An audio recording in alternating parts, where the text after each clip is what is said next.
میری یہ بات یاد رکھیے گا، اگر کسی کا یہ عقیدہ ہے کہ قرآن لوگوں کو گمراہ کرتا ہے، ایسا شخص کافر ہے، اس کے کفر میں شک کرنے والا بھی کافر ہے۔ مسلمان کا یہ عقیدہ ہو ہی نہیں سکتا کہ یہ کتاب گمراہ کرتی ہے۔ پڑھتا آج تک کسی نے قرآن ڈائریکٹ نہیں پڑھا۔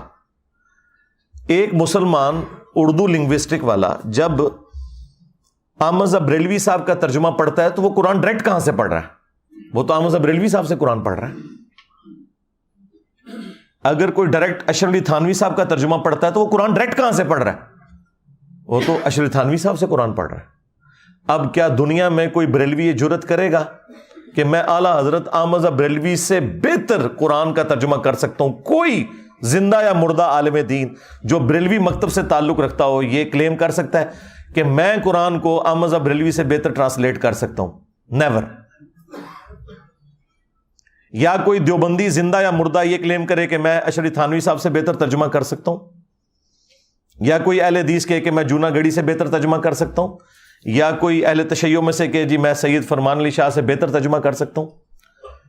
تو جب ہم لوگوں کو یہ ریفر کرتے ہیں کہ آپ اپنے اپنے مکاتب فکر کے علماء کے ترجمے پڑھیں تو ہم انہی علماء سے آپ کو پڑھا رہے ہوتے ہیں۔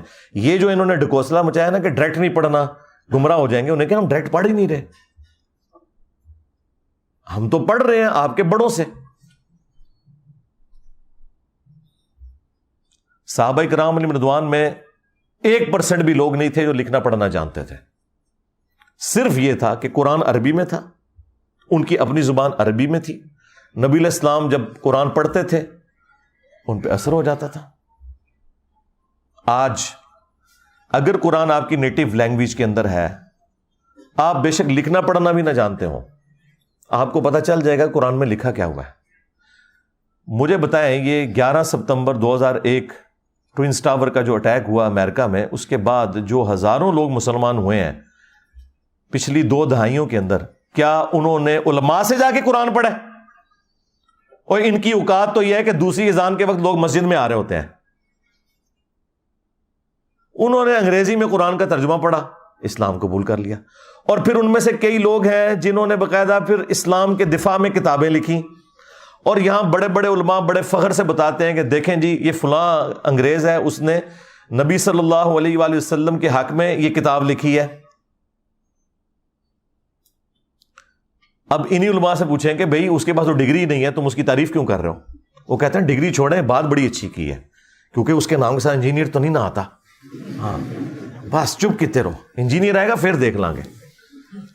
دیکھیں آپ لوگوں کو میں چھوٹی چھوٹی ایسی چیزیں بتاتا ہوں جس سے آپ کا دماغ کھلے، کہ جب آپ غیر مسلموں کی مثالیں دیتے ہیں کہ فلاں نے نبی علیہ السلام کی شان میں یہ کتاب لکھ دی، فلاں نے یہ لکھ دی، تو یار وہ کوئی ڈگری والے لوگ ہیں؟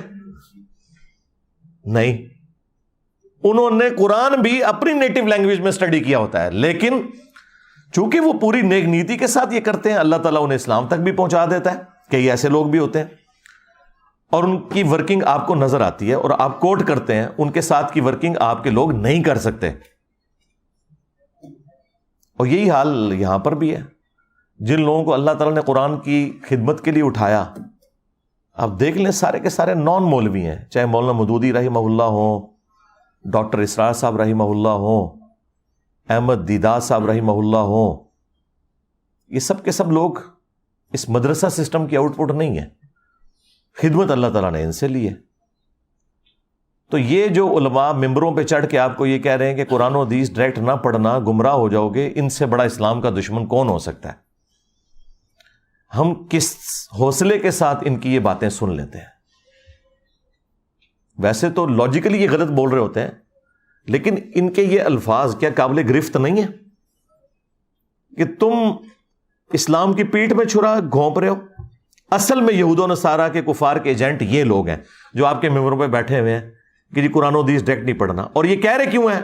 ان کو پتا ہے کہ ان کے فرقے کا کوئی عقیدہ قرآن و سنت کے مطابق نہیں ہے۔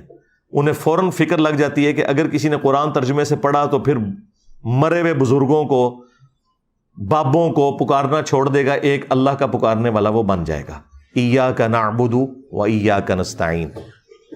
انہیں یہ فکر لگ جاتی ہے کہ اگر اس نے صحیح بخاری اور صحیح مسلم پڑھ لی تو اسے تو پتہ چلے گا کہ نماز کا طریقہ تو ایک ہی لکھا ہوا ہے تمام کتابوں کے اندر، سنی ہو یا شیعہ. اور سنیوں کی بھی ٹاپ آف لسٹ جو کتابیں بخاری اور مسلم، اس میں تو نماز کا طریقہ رکوع میں جاتے وقت اور رکوع سے اٹھتے وقت رفع الیدین کے ساتھ لکھا ہے. تو میں پھر اس کو کیسے سنبھالوں گا؟ یہ تو آگے مجھ سے پوچھے گا کہ بخاری مسلم تمہارے مدارس میں اگر پڑھائی جا رہی ہے تو تم لوگ نماز سنت کے مطابق کیوں نہیں پڑھ رہے؟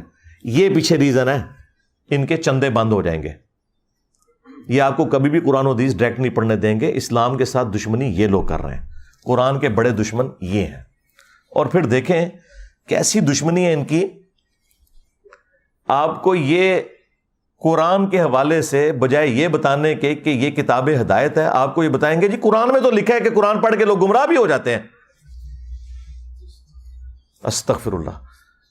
میری یہ بات یاد رکھیے گا، اگر کسی کا یہ عقیدہ ہے کہ قرآن لوگوں کو گمراہ کرتا ہے، ایسا شخص کافر ہے. اس کے کفر میں شک کرنے والا بھی کافر ہے. مسلمان کا یہ عقیدہ ہو ہی نہیں سکتا کہ یہ کتاب گمراہ کرتی ہے. ورنہ ہم غیر مسلم کو یہ کہیں گے کہ بھائی یہ لو کتاب پڑھو، گمراہ بھی ہو سکتے ہو، ہدایت بھی پا سکتے ہو، آگے تمہاری اپنی مرضی ہے. اوکے جی کول ہی رکھو. ہاں لاجیکل. آج اگر کوئی غیر مسلم اسلام قبول کرنا چاہے یا اسلام کو سٹڈی کرنا چاہے اور ہم سے پوچھے بتاؤ تمہاری کتاب کون سی ہے، ہم اسے قرآن دیتے وقت یہ کہیں گے کہ یہ ہماری کتاب ہے، لیکن 50-50 چانسز ہیں، گمراہ بھی ہو سکتے ہو، ہدایت بھی. کہ جی کول ہی رکھو.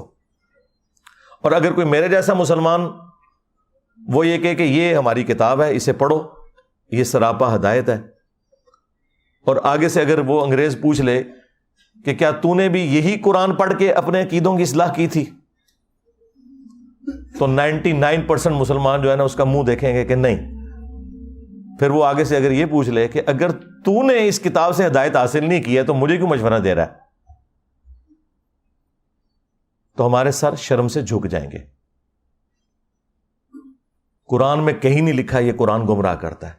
وہ ایک جملہ، جس طرح میرے کلپ یہ چھوٹے چھوٹے کاٹتے ہیں نا، یہ اللہ کا کلپ کاٹا ہوا ہے ان مولویوں نے. یہ مولوی اتنے ظالم ہیں کہ یہ اللہ کے بھی کلپ کاٹتے ہیں. یضل بہ کثیرا ویہدی بہ کثیرا. یہ اللہ کا کلپ انہوں نے قرآن سے کاٹا ہے. قرآن میں یہ نہیں لکھا ہوا تھا کہ یہ کتاب گمراہ کرتی ہے. قرآن میں تو یہ لکھا تھا کہ اللہ تعالیٰ اس بات سے حیا محسوس نہیں کرتا کہ وہ بات سمجھانے کے لیے مچھر کی مثال دے یا اس سے بھی کسی حقیر چیز کی. اس کا مقصد بات سمجھانا ہے. لیکن جو واقعی بات ماننے والے ہوتے ہیں، اللہ تعالیٰ فرماتا ہے کہ وہ یہ جانتے ہیں کہ یہ قرآن اللہ تعالیٰ کی طرف سے حق ہے.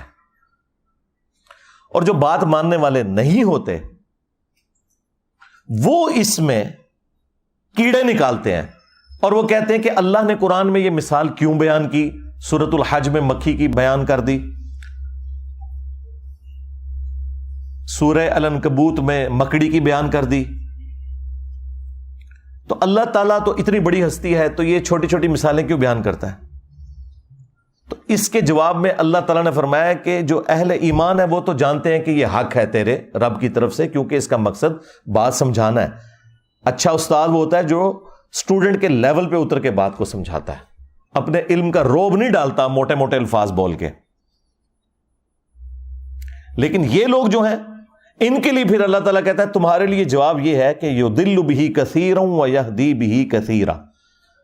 اللہ تعالیٰ اس کتاب کے ذریعے گمراہ کر دیتا ہے بہت سے لوگوں کو.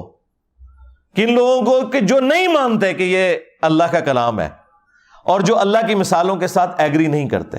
اور ہدایت دے دیتا ہے بہت سے لوگوں کو. وما یضل بہ الا الفاسقین. اور اس سے گمراہ نہیں ہوتے مگر جو فاسق ہیں، 2 نمبر لوگ جو اترے میں. اس کو مثال سے سمجھیں کہ ایک ہی بارش ہے، وہ اگر گندگی کے ڈھیر پر برسے گی تو وہاں سے تعفن نکلے گا، اور اگر مٹی پہ برسے گی وہاں سے پھول اور پودے نکلیں گے. تو اللہ تعالیٰ فرما رہا ہے کہ جو یہ قرآن کو تانا دیتے ہیں نا کہ قرآن میں چھوٹی چھوٹی مثالیں کیوں آئی ہیں، تو اللہ تعالیٰ فرمایا کہ جو اہل ایمان ہے وہ تو جانتے ہیں کہ اللہ بات سمجھانا چاہ رہا ہے، اور تم چونکہ بات نہیں سمجھنا چاہ رہے تو یہ اسی لیے نازل ہوئی ہے تاکہ تم اس میں کیڑے نکالو اور گمراہ ہو جاؤ.